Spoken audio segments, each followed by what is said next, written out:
Hello, welcome to episode 178 in this series where I'm programming an NES game live on Twitch from scratch. Today's episode, making sure I'm awake. Thanks. We're going to work on an enemy here, and we're going to use open game art for a placeholder because I don't have art for the thing that I want to build here. So let's take a look. Basically, what I want to build is where's the? Oh, I don't have it on here. Do I have a sprite? I think I have a sprite. Basically, what I want to build is kind of the first enemy we're going to encounter. And just want to have a canvas to draw on here. Brush mode black. So what I want to do is I want to have this enemy essentially work. Oh, I don't have the Wacom driver installed? Really? Oh boy. What am I even doing? I totally forgot about that. That's all right. All right, so basically what I want to do is I want to have it so that the enemy comes out from the top kind of in an arc pattern and then maybe hovers a little bit and fires and then goes back up. And what I want to do is I want to have a few of them that do that. So like the first wave of enemies will just kind of be a staggered progression of these enemies, one after another, coming out and firing at the player. Sorry, I have a drink here to try and... I was hoping that my throat wouldn't be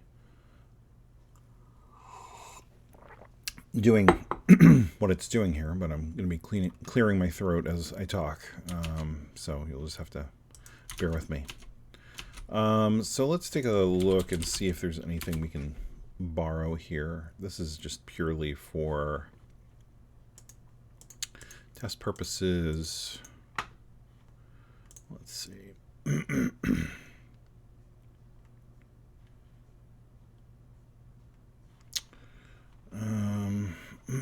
So far, I'm not seeing anything that I like.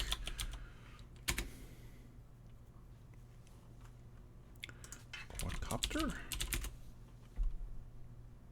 No.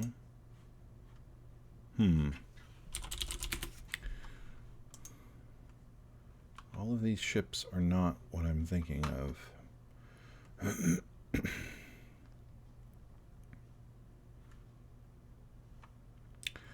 This is kind of the closest thing. How big is this? Oh, it's got an animation. That's kind of cool.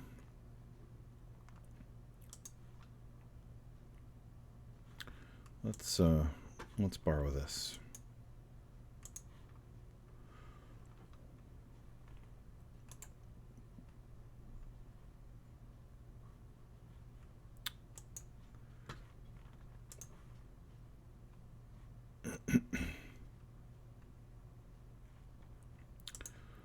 So this is the animation of it. And I guess this is what?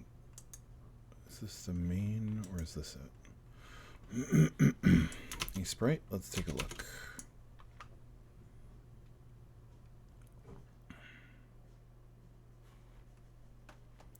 Sprite.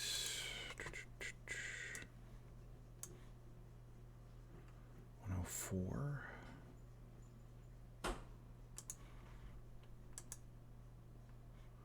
Actually, that's what I wanted to do. Downloads, drone.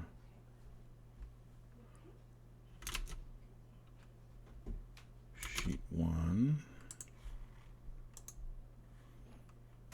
My columns. So what is this? Let's take a look.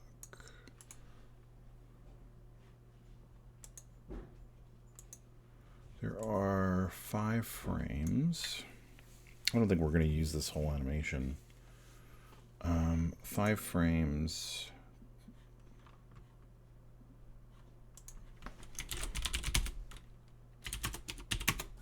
.52 pixels wide.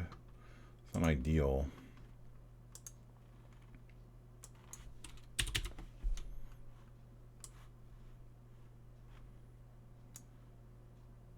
Oh wait, 0, 52 by, what is the, what did I say that height was?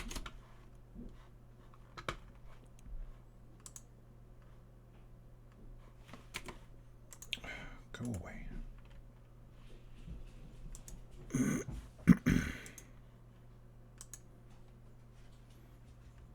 At the dentist watching this, you can't get any more. Oh boy. We got nothing better to watch at the dentist than this. Alright, so this is the sprite sheet. Let's see if this actually... Okay. So that is the animation. But it's kind of huge for the NES. Like 53 or 52, whatever I said it was. It's a pretty large image.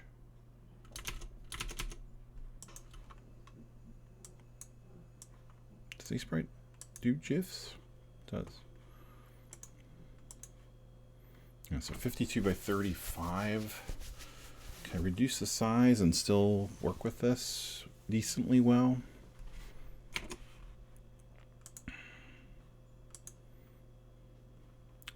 Let's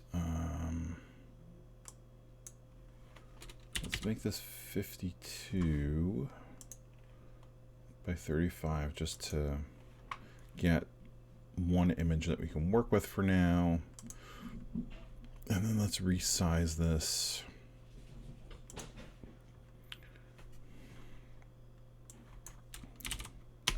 Like 16 by, well, yeah, 16 by 16 would work okay.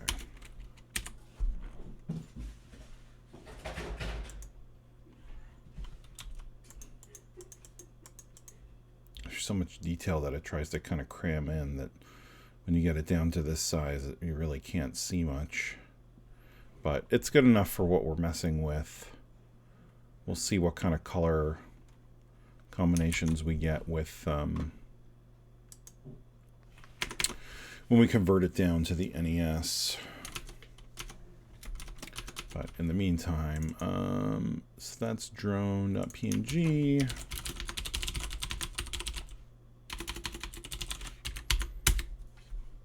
For those of you who did not watch the riveting episode from, I don't know when that was, Saturday, Sunday, the last one, it was pretty much just all sort of procedural. It was just kind of going through the process of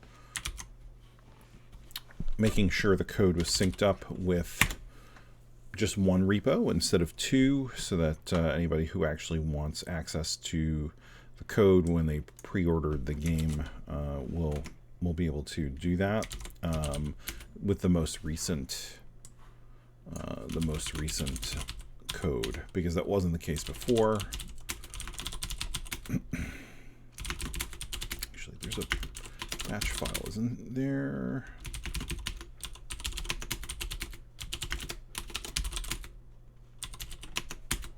Oops, not that.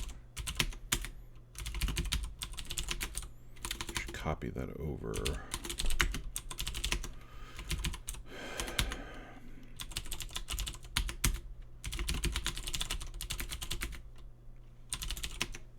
Okay, great. So now,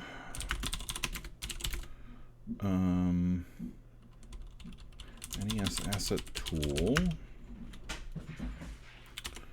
PNG to sprite, I think that's what it is, and then it should be drone.png. Okay, so let's take a look at what that actually looks like. Ooh, that's rough.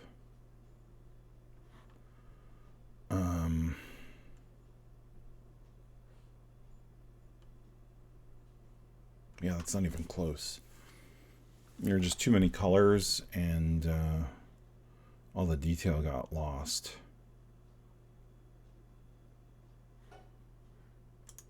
And then really what we would want is, oh, not that.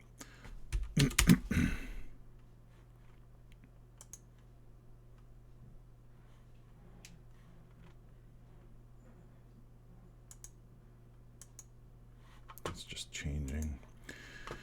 All right, let's see if we can mess around with this a little bit to make this work.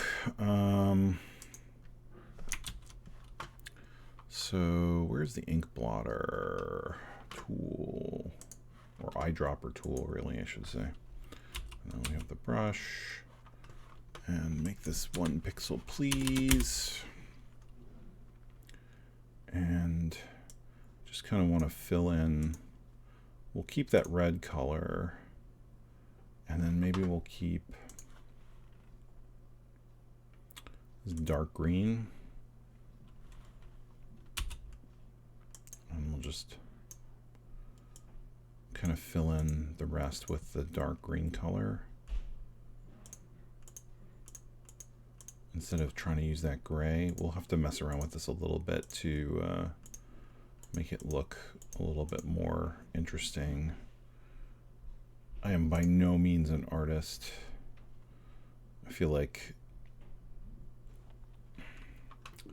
if Ellen Franken Graphics were to get a hold of this, you know, she would like turn it into a masterpiece, but that is not my forte. So let's just get something that's serviceable for now. All right. Get this back to. Actually, let's do the same thing here. Oh, that's not the color I wanted, though. And then you can see that, like, this has gradient or different colors in it. What is this doing? Is this doing, yeah, 2 pixel perfect. It's adding, is this doing some sort of additive color? Sprite, color mode. Indexed, please.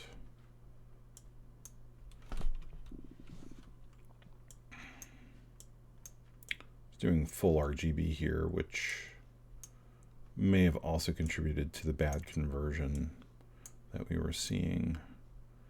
But let's see if we can get this sort of in reasonable enough shape that we can use it for what we want.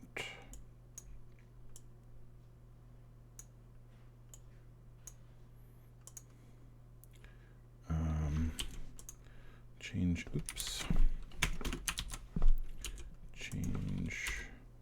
that red color and add that there too.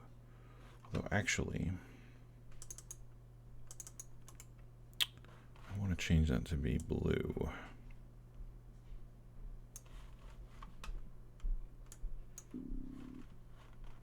That is not blue.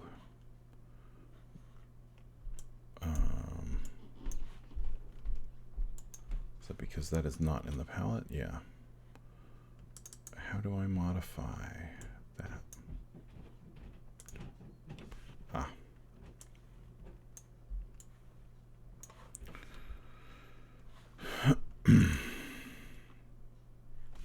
No, but that's still not working. Change my indexed color, please.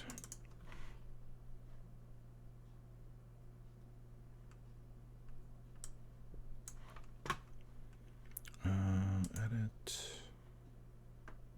Replace color. No, it's just doing the. All right, never mind. It's not important. This is not the real art. I just need this to work for now. It's so easy to go down a rabbit hole of wasting time on things that are not important to what you're trying to do. You do not need to do that right now. I want to keep this stream to a relatively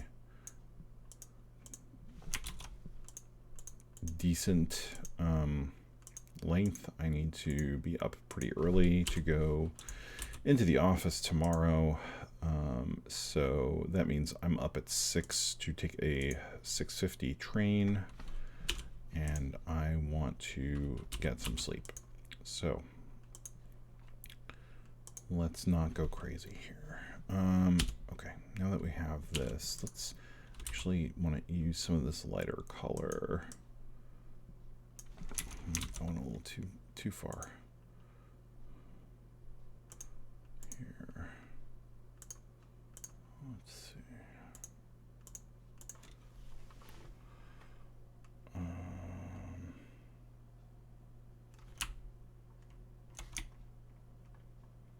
Let's see. I mean,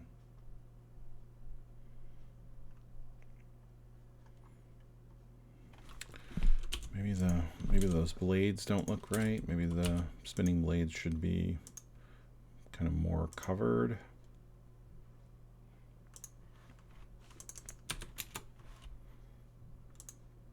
Because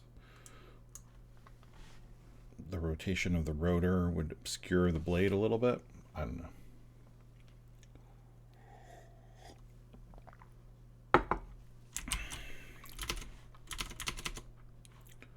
So let's try this again. This is still going to look terrible, but hopefully it'll be less terrible.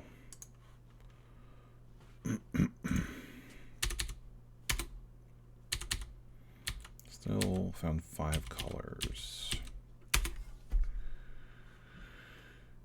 Because the grays are not the same grays. Hope everybody is having a good evening. Matt, it sounds like you're at the dentist, so I don't know how good it is. Maybe it's good. Maybe it's just routine checkup, so you don't have to worry about any sort of drilling or extraction, which is never pleasant.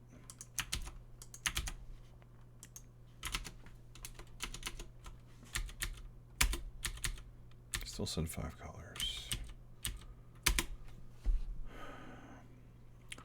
Why?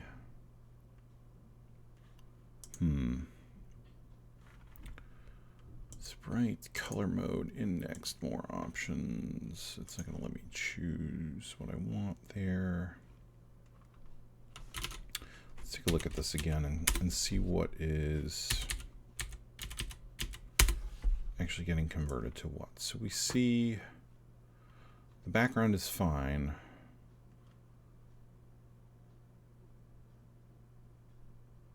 The red is not being converted properly because we have gray, green, green, and red. But it's partly because it's saying we're using 2 different colors of gray, which is not actually true. So let's see if we can fix that. If we can fix that, then that should... Okay, I know that's not really gray, but if we can fix that, then maybe that will resolve. That should resolve the auto recolor that we're doing. Can I get the actual gray color in here? This is more green than gray. There we go. That looks a little bit better.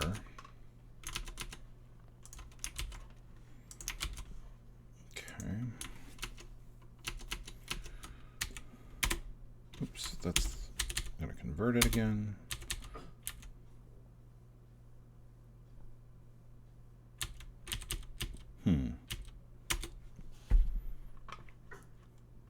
Is it not?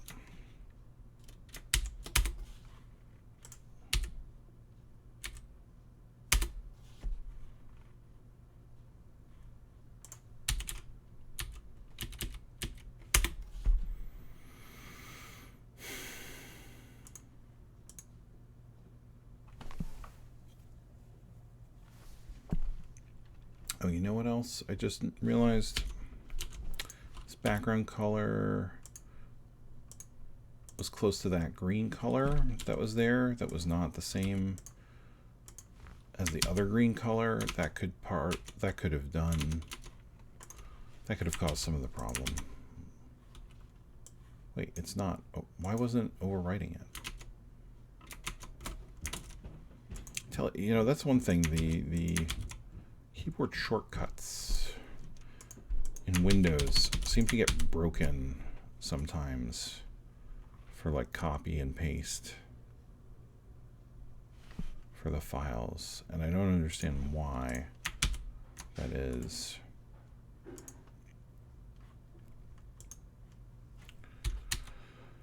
All right, so let's try and reconvert that.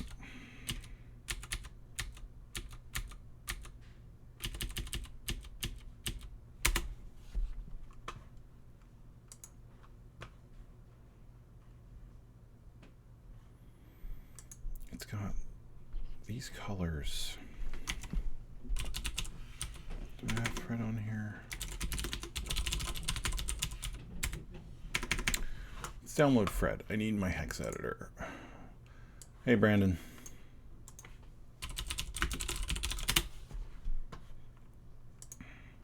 I've been using Fred for more years than I care to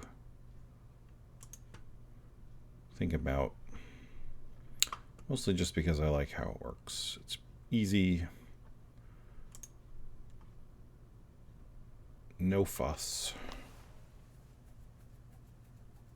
Obviously hasn't been updated in a long time. But it doesn't need to be, because it works. It does what it needs to do. So downloads. We'll put Fred in its own place soon enough. But for now, I would like to look at those colors.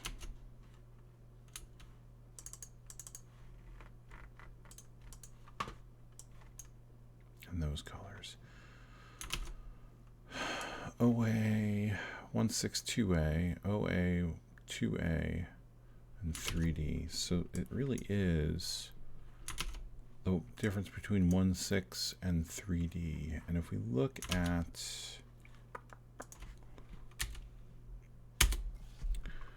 1.6 is the red. 3D is what? 3D is gray. Yeah, it's something about this gray. And then it's messing with... I don't understand why that's that way. The other thing we can do... I think there's an actual NES palette that comes with a sprite.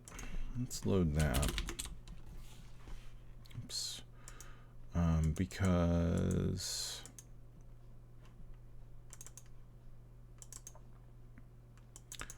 that might help us out here. Oh, well, other than it completely broke all the colors, but that's okay. So let's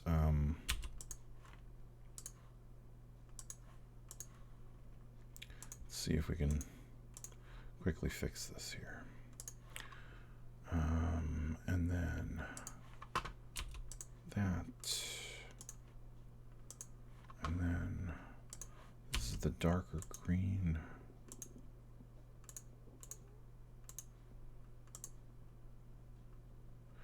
And then this should be lighter green.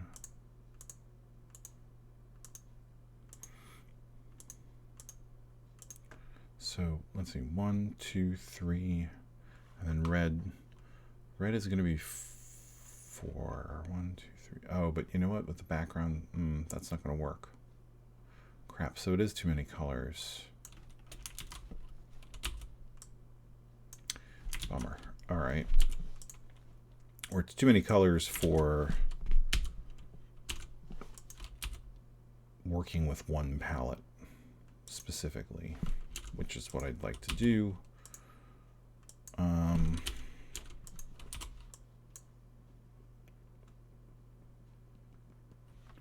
right,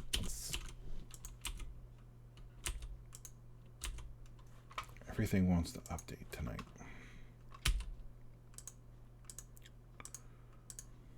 Let's just stick with 3 colors here. I'll use the blue like I wanted to originally as an accent color. Yeah. Well, it looks like garbage, like I said, but hopefully it'll be usable now.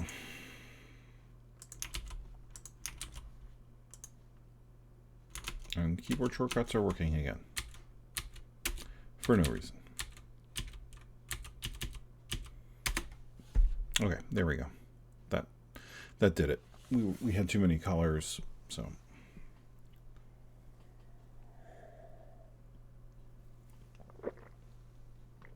They do kind of look like those. It's supposed to be like a drone that flies down from the top of the screen. So, okay, so we have that sprite now.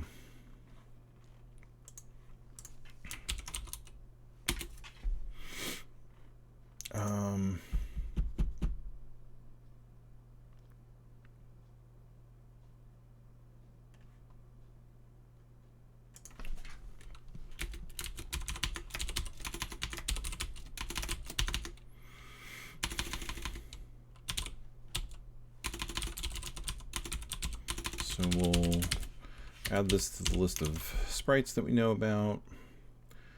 I think I probably want to get rid of this thing, the little bit thing.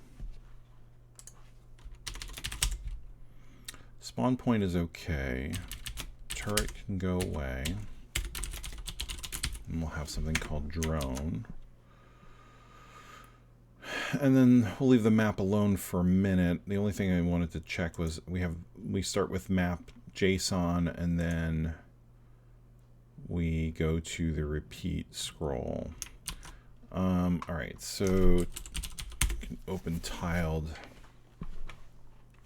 And map1 JSON is this, and we know that it's linked to this ocean JSON, which is part of the same world file. The orders are opposite of what they're supposed to be based on how we have it in the JSON file, but that's okay. The main thing I want to do is I want to get rid of this turret object because we no longer have that. The other important thing to note is that we have the entity type and sprite type have to be set to the right thing. So just want to make sure that I do that for the enemies we're going to spawn in a second. All right, so get rid of all of these, right? Yeah.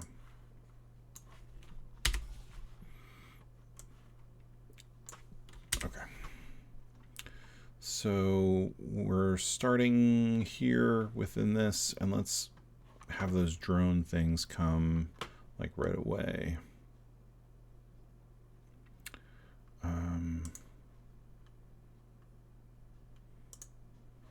So we're gonna, there is,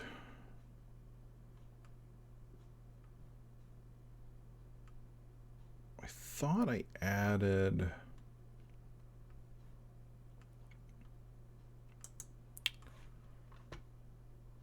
I thought I added,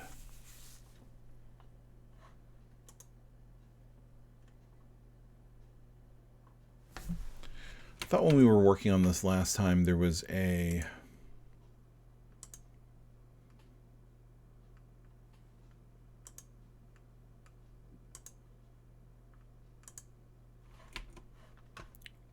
place where I defined the type and it just brought in those properties, but that was such a long time ago that I don't remember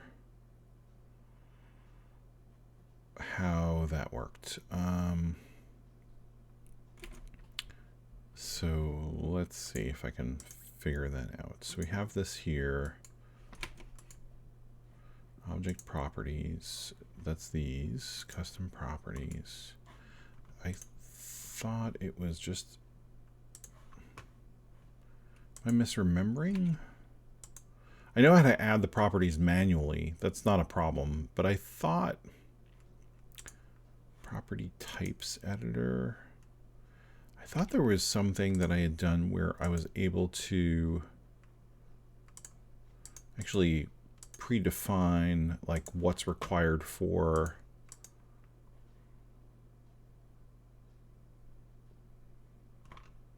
the object itself, and then that meant that those properties just got popped in automatically.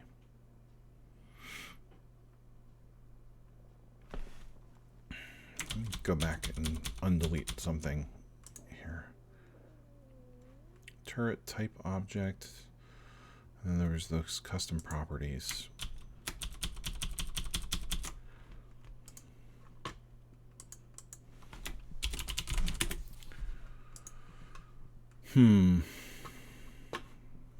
Anybody else remember this? I may have to go back to or search for this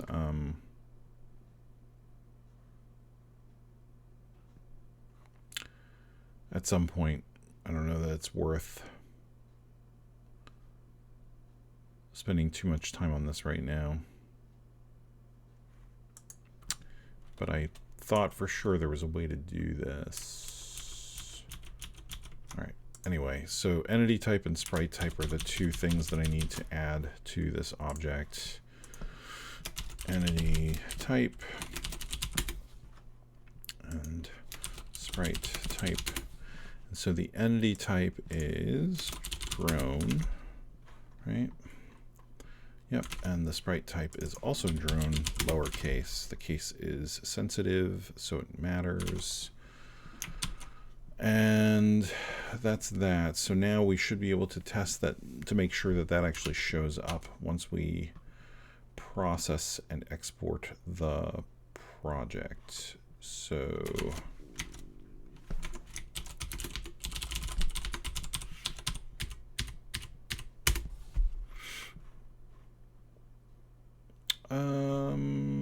which version of the asset tool is in the command line? Right now, nothing, because I just closed that, but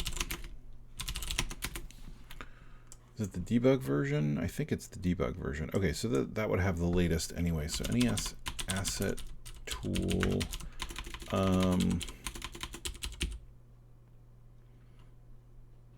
export, let's see if I remember what the syntax is. Streamer shooter.json. It should be hyphen NES asset tool. Could not open. Export projects streamer shooter. Oh, assets. Oh, oops. Oh, it actually, let's see, did it do it in the right folder even though I did it in the wrong folder? Oh, it did. Well, that's exciting. I thought I was going to create a folder underneath here that was the export content, but it did not. It did it in the right place. So now the question is, did we... Well, we'll see. We'll see if we get everything that we're supposed to now. So we replace the files that got generated, do a build, and it did not complain, which is a problem because it should have added the entity for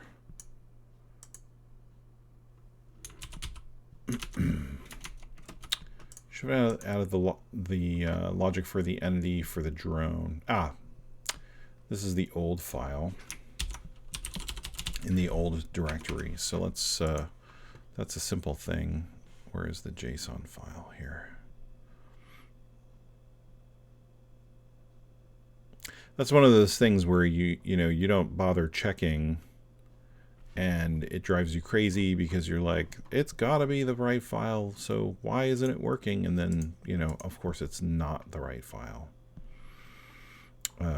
That's one of those things that I learned early on in my programming career, is the moment you say, well, there's no reason it shouldn't be whatever, Or, well, it can't be that. Why would it be that? That's like the first thing you check, because I can't tell you the number of times where I said that, and then I go and check it, and it turns out that it was exactly that thing that I said it couldn't possibly be, and I wasted a ton of time investigating all the wrong things.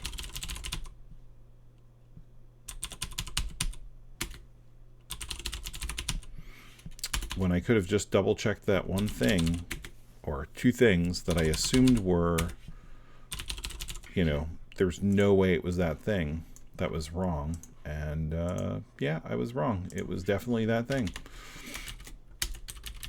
Let's change this to drone. We'll leave spawn point, and we'll change this to drone. And okay, now when we do the export, that should help us. Oh.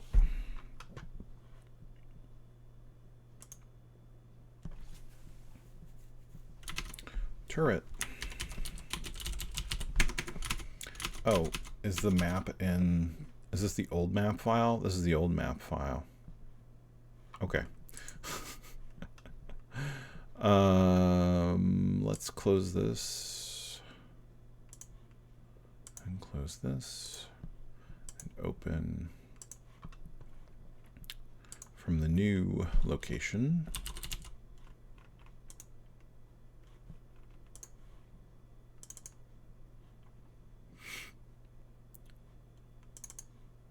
There we go. Okay.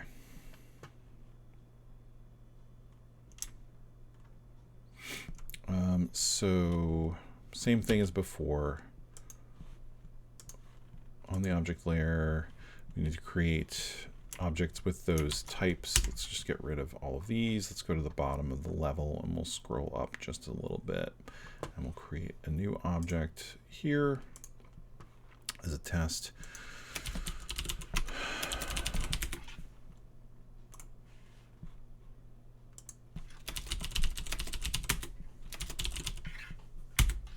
And again, the case matters in this.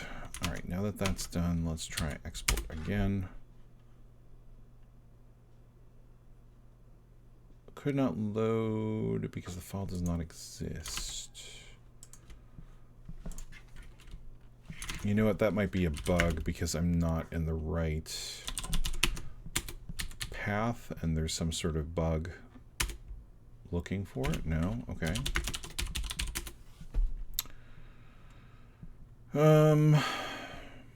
Could not load specified palette because it does not exist. Drone0.pal. Well, it's there.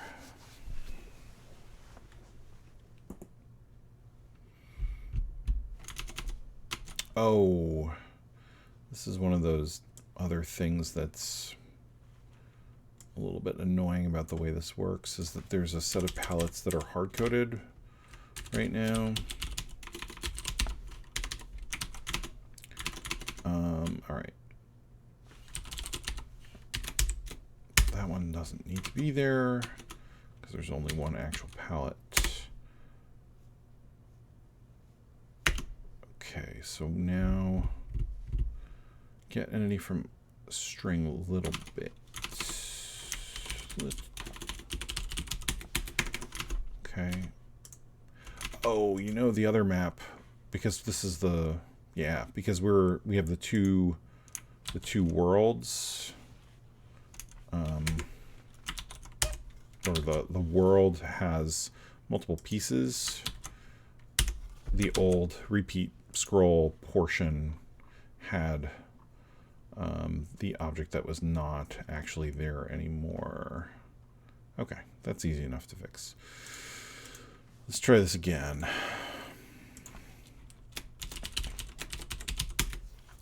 I could swear there was a way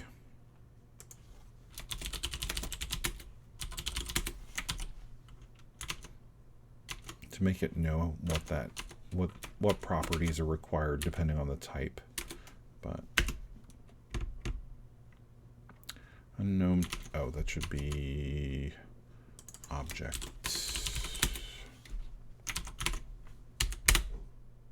All right, cool. So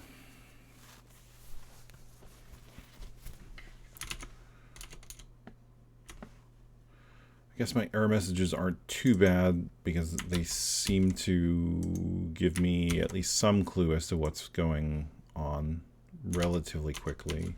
So that's exciting. You never know. All right, so now where else do we see? So it didn't...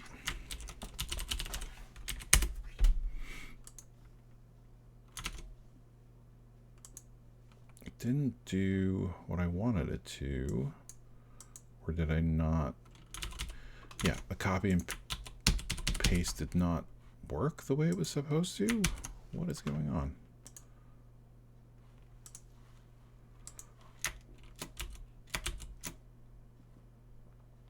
Why is this not finding? Wait, this is the wrong... No, that's the right folder.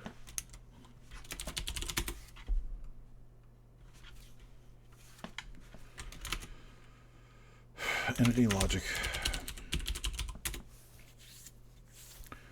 as process drone. It's not complaining about the fact that it can't find process drone, but also when I did, now it's finding it. What about game entities? There's drone, it's 9.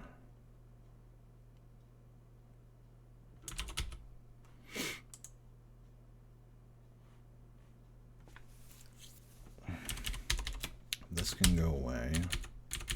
That can go away.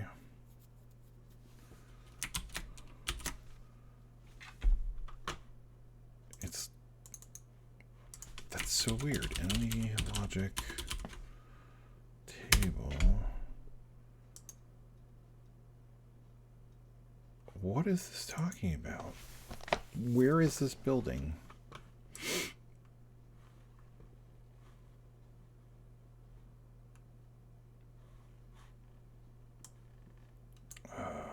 Shooter NES. Draw sprites. No. Shooter.asm. This is the wrong one.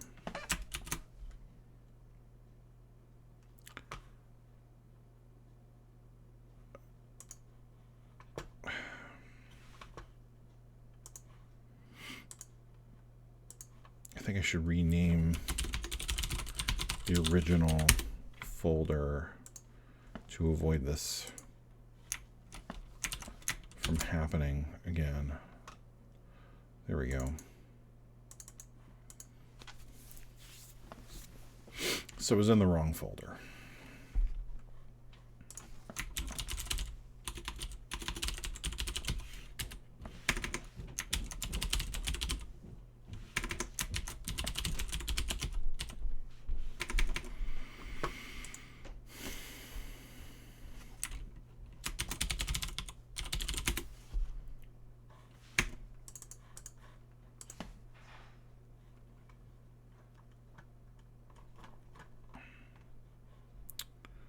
Close this, close that.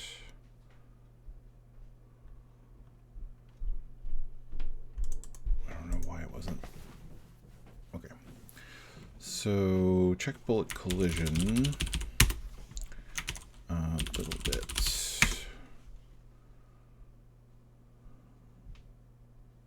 So let's just change this to drone.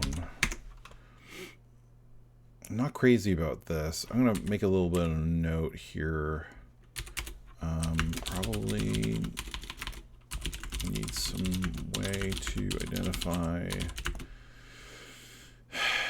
entity as bullet collidable. I don't know if that's the right way to spell it.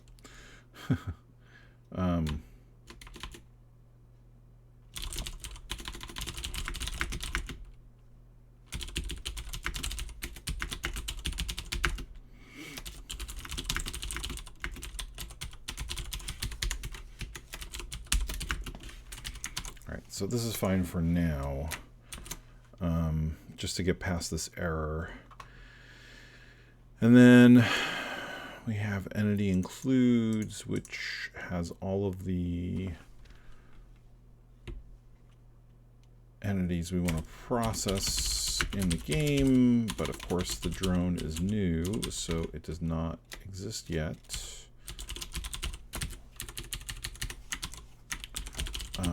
We can steal the code from the little bit thing, and call this drone.asm, again for the purposes of making this work. Oh, right. Gotta rename things.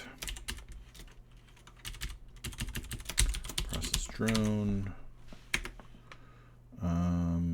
And I think the rest is okay. A little bit movement is already okay. We'll call this. Oh, right, because this isn't in the procedure. Drone movement, little bit movement. We'll call this drone. All right, cool. So let's just make sure that the code isn't broken. Okay, grab the controller.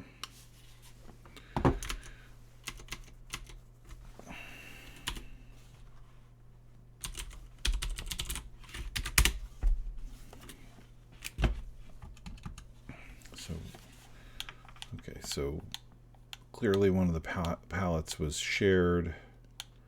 All right, so there is the new sprite that we added, but obviously the movement is not the movement that we want.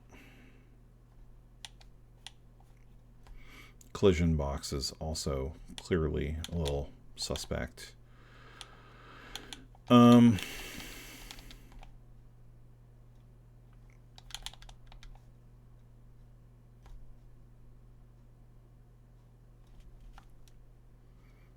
All right, it's not as awful looking as I expected it to be in the context of the game.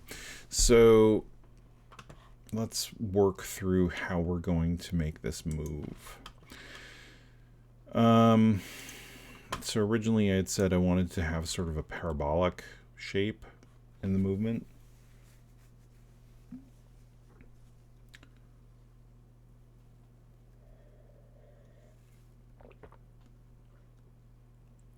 I think probably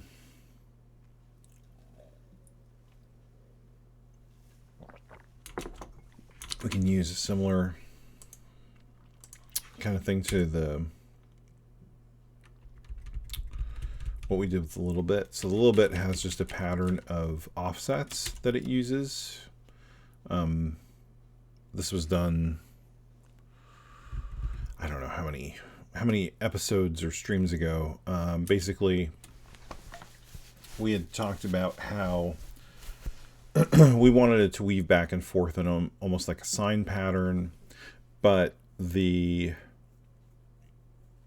CPU on the NES isn't really capable of doing anything remotely close to sine and cosine, and even processors of the day that were pretty powerful still, even with a floating point unit, generally were very slow at doing not only floating point math but also the processing of sine and cosine. And so if you needed to use those things, you would calculate a lookup table that you would include in your game for your values of sine and cosine that you wanted to use, so that you didn't have to calculate them on the fly. And obviously that limits you in terms of what granularity you have, because I mean, you don't want to have thousands of lookups that you're including, but at the same time you want to have enough that the motion is smooth enough for whatever rotation that you're trying to do, or whatever movement you're trying to do that use the sine and cosine. So there's that trade-off. Usually that was done with some sort of like fixed point math, so that you also didn't incur the penalty of using floating point when you're doing whatever math you're doing. So in this case, this is just a lookup table of offsets for the x position. So, add 0, add 4, add 7, add 9, or actually it's, so whatever the position is in x, it's just adding that in here. But it's not a permanent addition. It's not like it's actually offsetting the main position of the sprite in the entity. It's just adding that for the I believe it's just adding that for, well, maybe not. Oh, it's just adding it. Never mind. I thought it was using it as just an offset, but it's actually adding it. So it's adding 0, then 4, then 7, 9, 9, then 8, then 5, then 2, then FD, FA. And these F values are all negative values, essentially, that it's adding to the position. So, so that it goes back past the original starting X position on the in the motion. So for this, in order to do this parabolic pattern, you'd originally think, well, okay, we need to have a Y motion and an X motion, but because we're already moving up the screen, we don't need the Y motion so much as we need the X motion. And then the only challenge with that is that there's no way to have it move back up.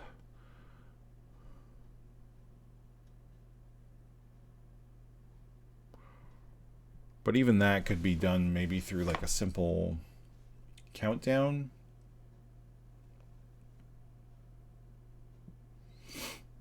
Like the idea would be, we don't do anything with the Y position because it's just going to be moving down the screen as the scrolling occurs, right?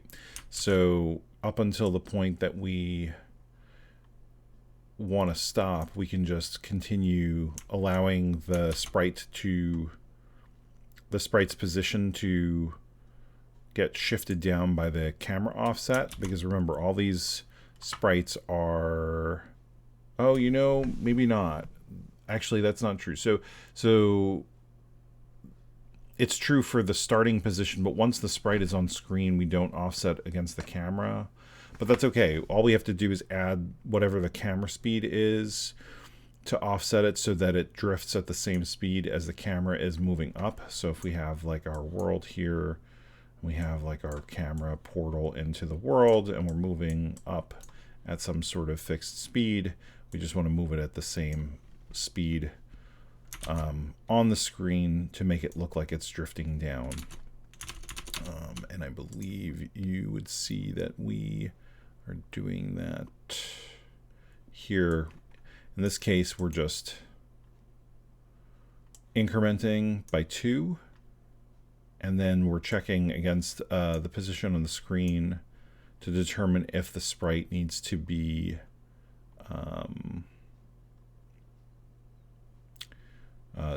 what's the word I'm looking for? Disposed. So, right, like if we increment the Y position to the point where it hits the bottom of the screen, then looks like we've got some cleanup work that we do here. Transfer A to X there. Yeah, so this is if, what are we doing with this? The Y position, decrement, Y position. Is this for if we're doing a spawning counter?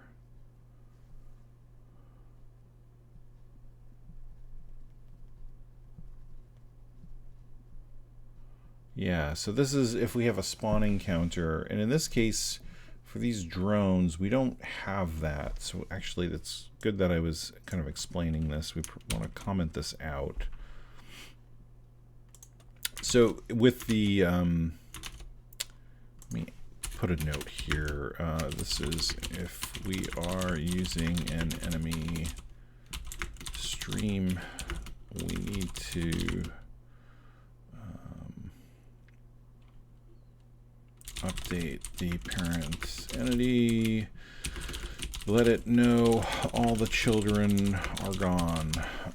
So we need to update that streaming object to let it know that all the children have been spawned. I wish it would stop doing that. All the children have been spawned, and then that parent object can actually despawn itself, because we had a problem where that object never despawned because, like, you didn't know. There was some correlation between the child object and the parent had to stick around, and so once all the children are gone, we can delete the parent. But in this case, we don't have that relationship between the objects, so we're just going to clear out the object and return. So going back to the motion for a second, if we continue to do an increment on the Y, and we have to do it at the same speed of the camera if we want it to be consistent no matter how fast the player is moving. Then for the X, it could also be sort of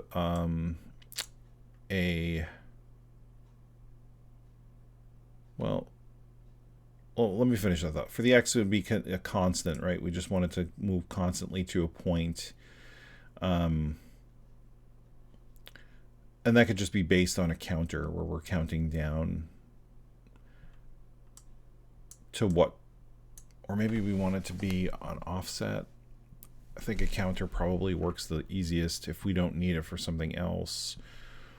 For the Y position, it wouldn't really be parabolic if we did what I was saying, though. It would be more of like just a straight line, because if you increment and decrement the X at equal measure, you can see, maybe you can see the stair step pattern of the pixels. That's because they're equal. Like the X and the Y are moved at the same interval, and with a parabola you're moving the X and Y at different rates to make that arc.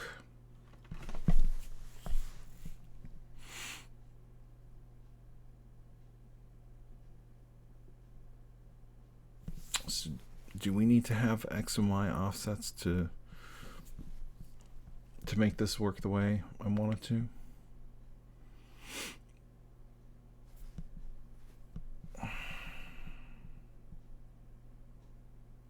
It looks like it. It looks like that's what we would need to do. And then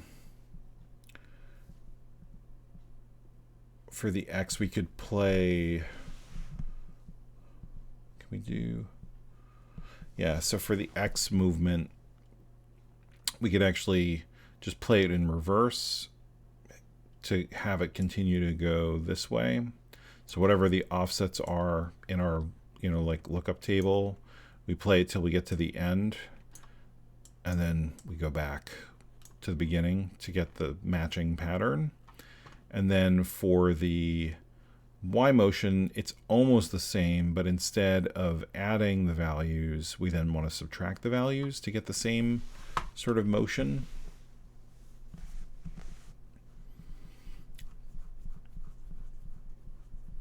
I'm thinking we could do just like a simple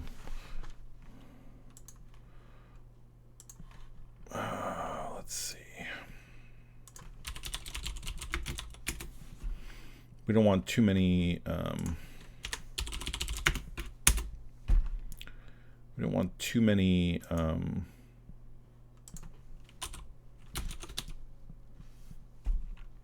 we don't want too many points along the curve, because that'll make it complex to, like, that's more data to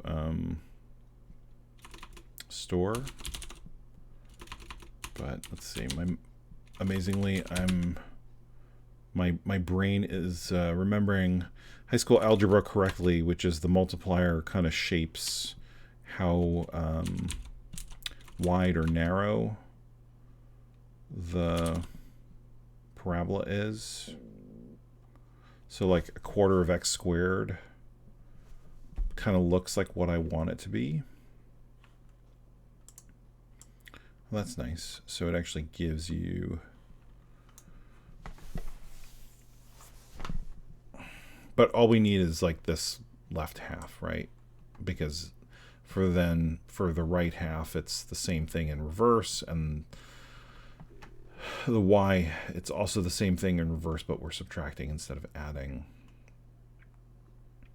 So at x is equal to 1, what does that actually look like? Or x is equal to 2, let's say. That's 1. X is equal to 3. Like, I don't need this to be super accurate.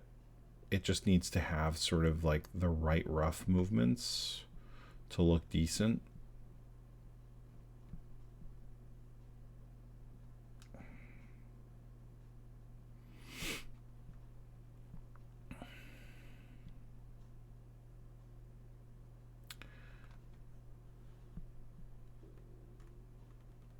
Can we actually do this?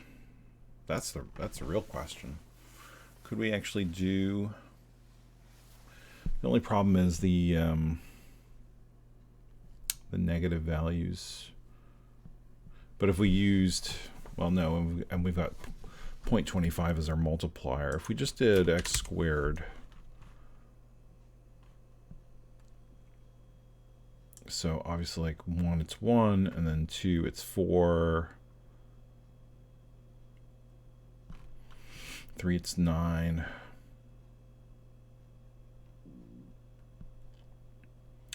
The jumps are a little bit too big.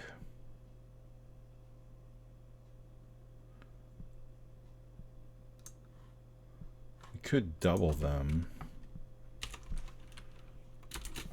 to kind of make the sweep bigger, but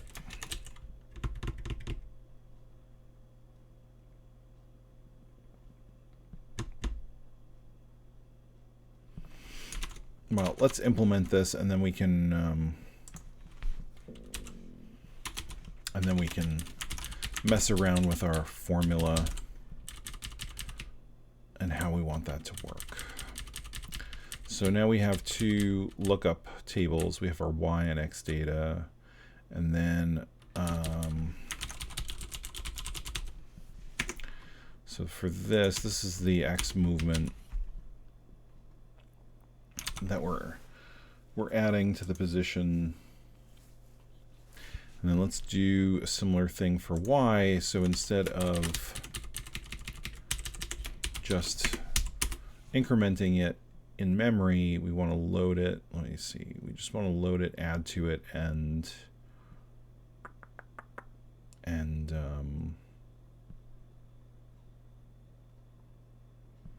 where's that?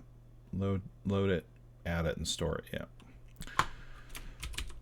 Clear carry, add carry, and drone movement y.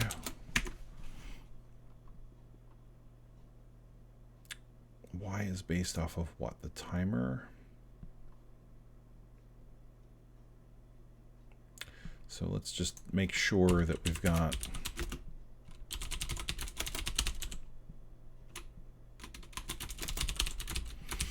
the timer loaded properly.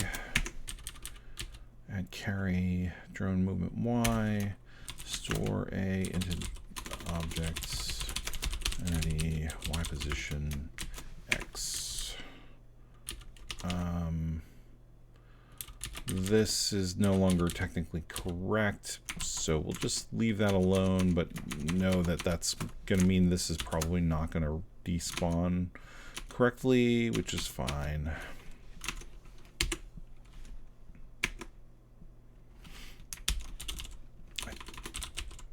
I thought I had a shortcut to run this, an action or something. But whatever, this is fine.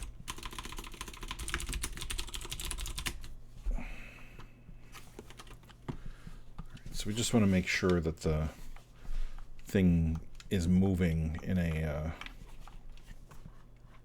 up and down motion. It's going to be wrong, but that's okay.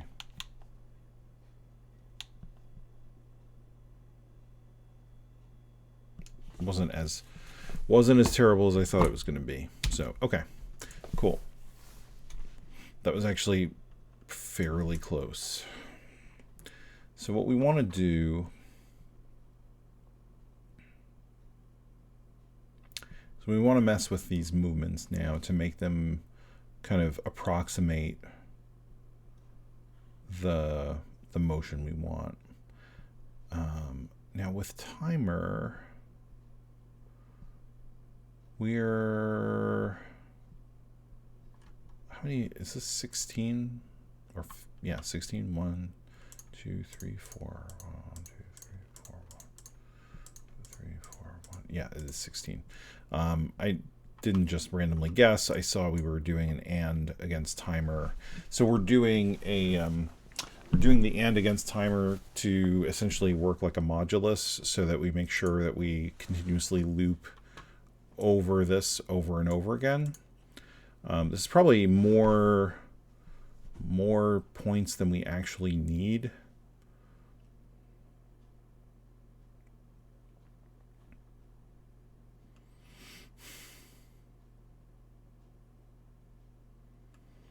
Here, let's do this. Let's just start with 5 data points, and instead of doing this and, where are we incrementing the timer? We're loading it there. We've got to be incrementing it somewhere though.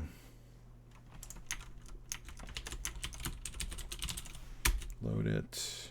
There it is. So we're incrementing it there.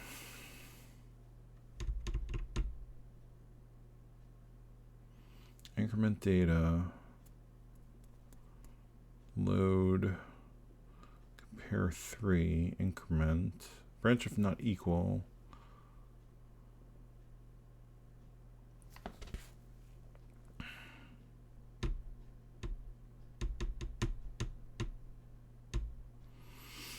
I don't remember what that's for.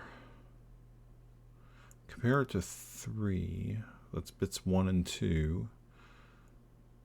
And if it's not equal, then skip the increment and the value, store it into data. What are we doing with data?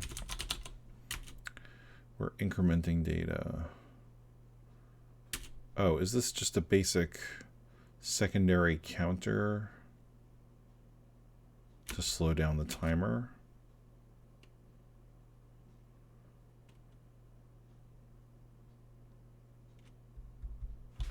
This is also not necessary.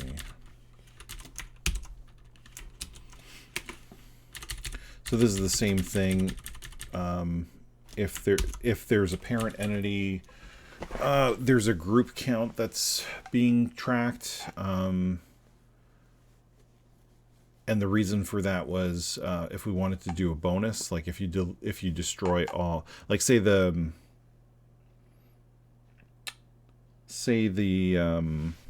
streaming object that spawns the enemies spawns 10 enemies or 5 enemies, and you kill all 5.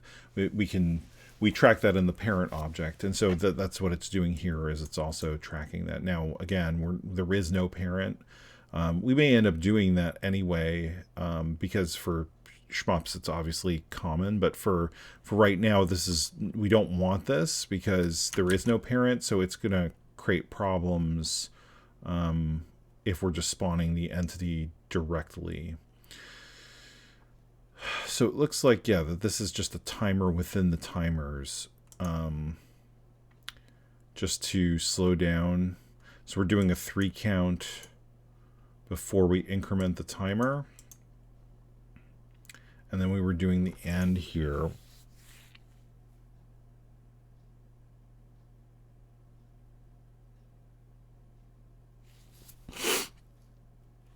I think the main thing we can do is just say, like, compare to 4.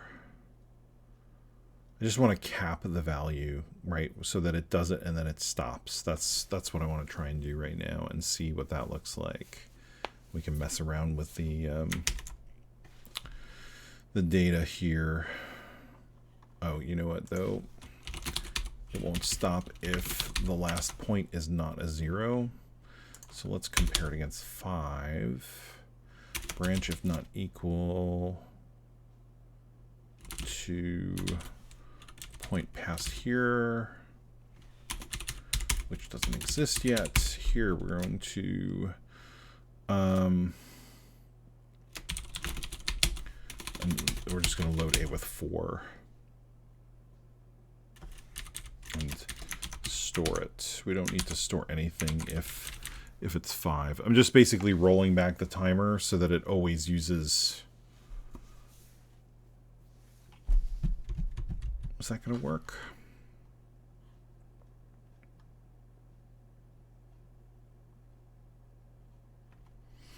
Actually, let's use 6. If we reach 6, then I want to roll it back to 5. That's what I want to do. I think that's right. Code-wise, that's definitely the logic I want, but I just want to cap the timer at 5 so that it just stops on screen is what we should see. Okay, good. So that was definitely faster than I wanted it to be. I wanted it to be more like 2, 1, say 2, 2, 1, 1, 1, 0, something like that. I mean, realistically, I want it to be maybe even slower than that, but let's see. Hopefully that actually did something.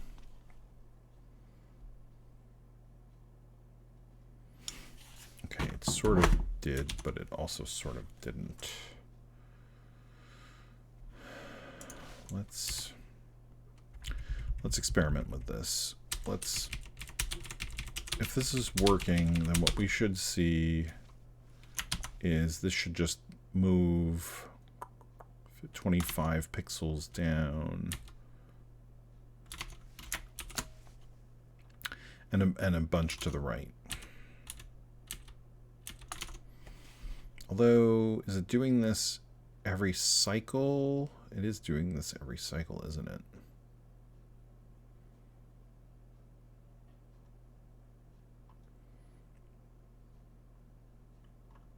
Let's see.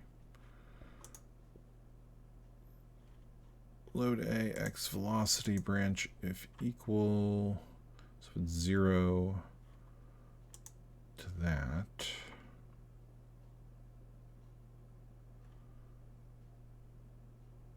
Load A, X position X, store it in. Oh, that is the offset that we're dealing with here.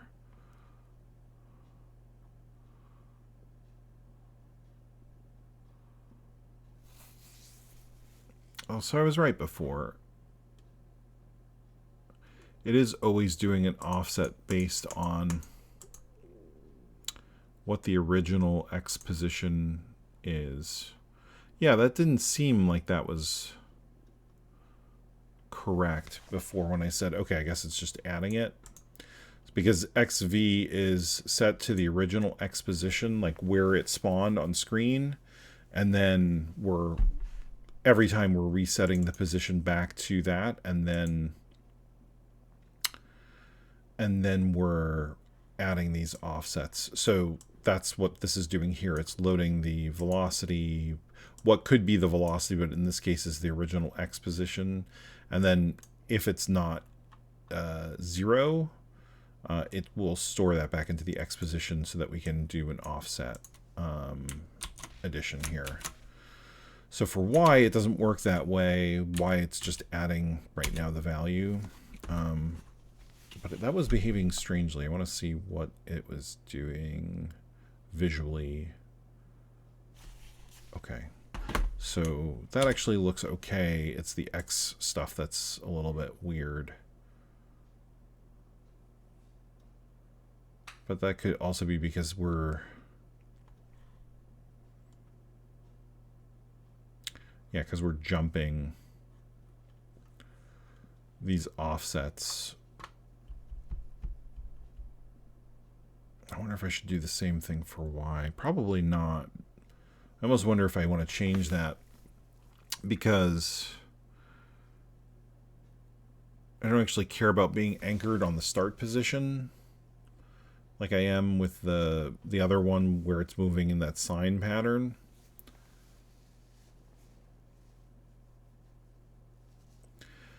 Let's see if we can get this to work just by changing the X position, which should be pretty straightforward. And then I'm going to wrap here because it's already been over an hour, and we'll pick it up next time, which will probably be Thursday. Like I said in the last stream, I'm not going to be doing streaming on... Oh, actually, you know what? Thursday I can't, but maybe Friday. Whatever. It'll be sometime later this week. It's going to be... Streaming is going to resume at a schedule that basically coincides with when I actually have time rather than a set schedule, because I just need to take whatever time I have and use it to stream instead of being beholden to a schedule that has no real reason for existing. So other than, because I was trying to be reasonable about only streaming twice a week. But now we're not going to be reasonable. We're going to get this game done. No, I'm gonna try and be reasonable still, but because it doesn't have to be on Mondays and Thursdays, I have a little bit more flexibility to work on it. So I actually think this whole thing is unnecessary because now we're just going to modify the X position. We don't care about resetting it, and then that should make the movement a little bit less weird.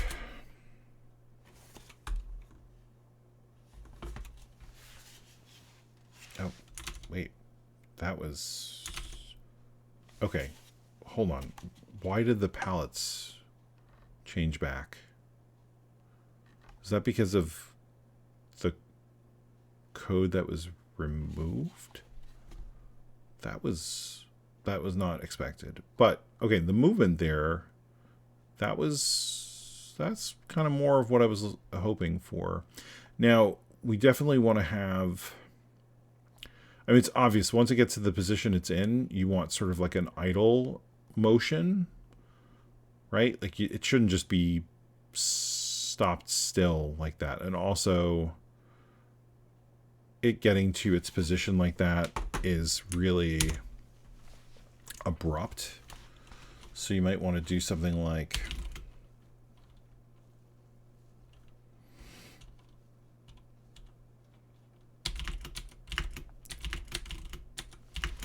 that.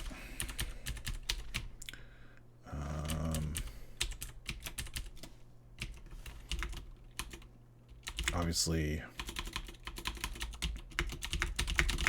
we don't know what the Y motion is going to look like right this second, so I'm not too worried about that. But how many? 1, 2, 3, 4, 5, 6, 7, 9, 10, 11, 12. So that's C in hex. So compare it to C, to D, and then set it to C. So I just want to have it use that. I don't know. That's weird. The palette looks okay now. So that was awesome. That was totally not what I wanted, but that was great. All right, let's The motion is not correct, but let's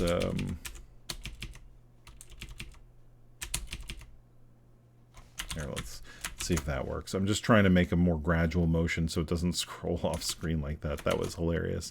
It scrolled off screen, got messed up by the fact that it went off the edge of the screen, and then proceeded to destroy the ship.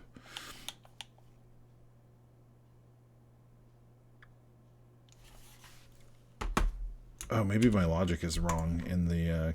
did I count wrong? 1, 2, 3, 4, 5, 6, 7, 8, 9, 10, 11, 12. 1, 2, 3, 4, 5, 6, 7, 8, 9, 10, 11, 12. So 12, A, B, C. Yeah, so if it's D, then reset it to C. That should be okay.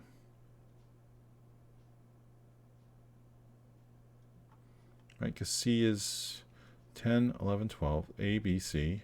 So that's 12. Oh, but that's, no. Nope. 12 elements, 11 is the offset. Off by 1 error. Womp womp. Alright, that should fix this problem now. Okay, good. So it stopped. The bounding box is very small. I was not really paying attention too much to the movement there. It did not seem great in the X. Oh, that was actually okay. The Y motion is way too exaggerated. So like 5, 3, 2, 1, 1. So I'm like manually kind of thinking about what would the X and Y values of the parabola be, and because we don't have any floating point. Hey, thanks. I'm glad the videos are helping you. Because we don't have floating point, I'm just kind of like trying to approximate as a really rough estimate.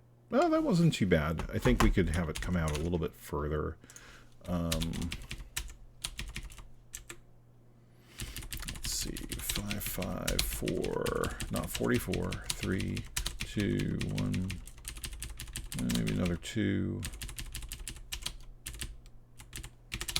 Like, I could definitely just calculate this using whatever, some sort of graphing program, or just write some quick code to generate like roughly what the offsets should be. I'm just not, just because I don't care about it being perfect. I just want it to look right. Oh yeah, that was good. I'm surprisingly happy with that.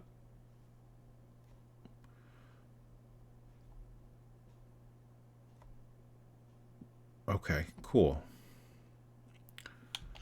And then goodbye. Okay, cool. So that was actually reasonably neat. Now we should be able to do a whole bunch of them. Because why not? I don't know that we want like 6 of them, but I want like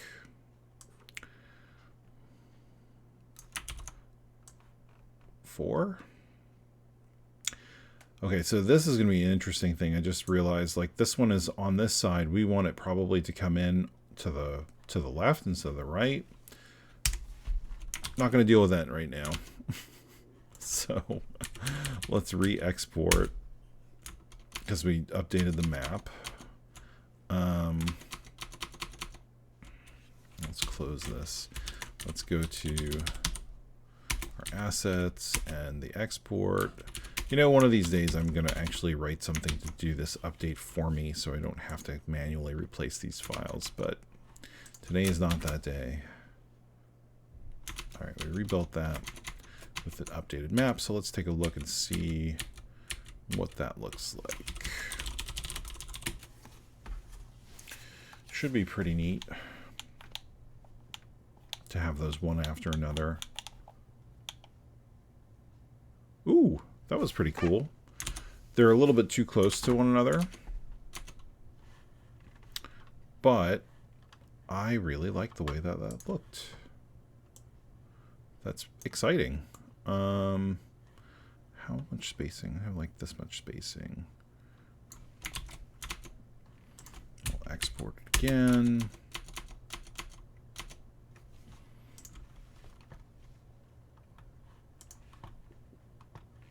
Oh.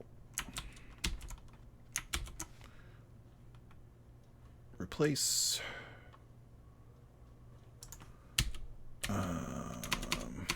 Build. Uh-oh. What did I do? Undo. Oh, I copied not the export itself, but this. Okay. Replace. What happened to player collision?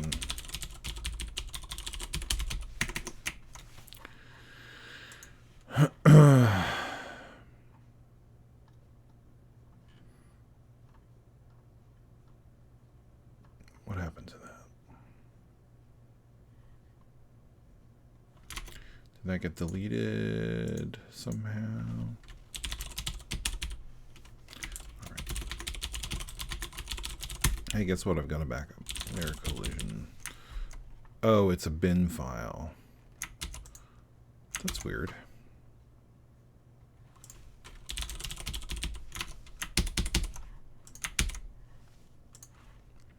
Of course, again, copy and paste not working.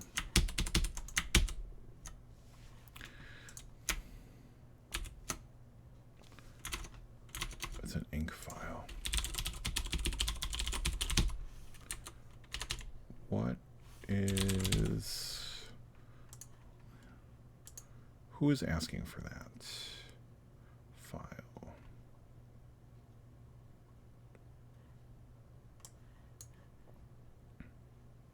Shooter.asm. Shooter. Player. Oops. Player collision. Collision.ink.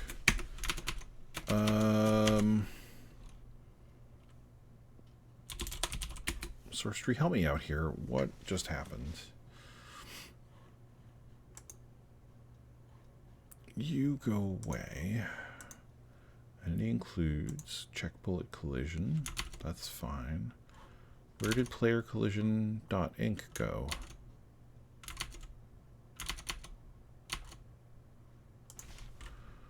Player collision.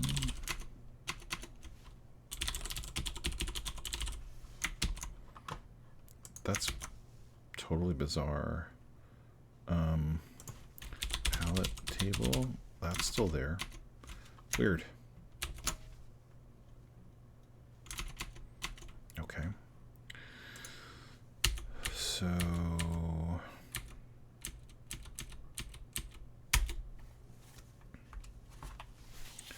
going back to this, we should see them appear.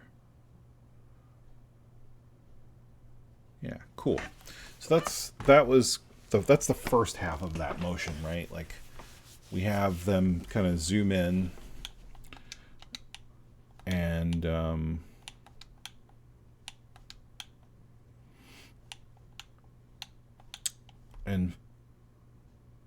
yeah, and so we'll need some sort of idle animation. They're going to shoot at the player and then they're going to go off screen.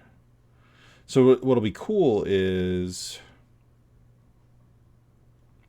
just like they came in one at a time like that. And, you know, without any sort of animation, it still looks it looks a little dumb. Not dumb. It you know, looks unfinished, right? But like that motion looks more or less like what I wanted it to look like. But once we do that, then the motion off screen up and to the right will happen in the same pattern of left to right, because the independent timers they're running on will cause that to happen naturally, which will look cool too, because it'll give that sort of cascade effect of them on and then off the screen. So we'll do that next time, but basically it's like what I was saying, which is if we go back to this, we've got this pattern now that we've worked out. Once we reach the idle state where we've hit the maximum data, right, we probably need some sort of idle, I don't know, it doesn't need to be even data. Maybe there's just some sort of like little bit of manipulation we can do to make it kind of hover in the air, and then it'll fire a projectile, and then it'll run this data backwards, with the exception of for Y, it'll subtract the values instead of adding them. And we might be able to do that by just doing a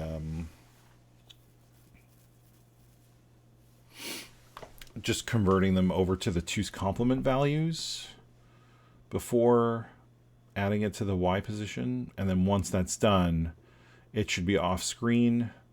We got to check to see if it goes off either side of the screen first.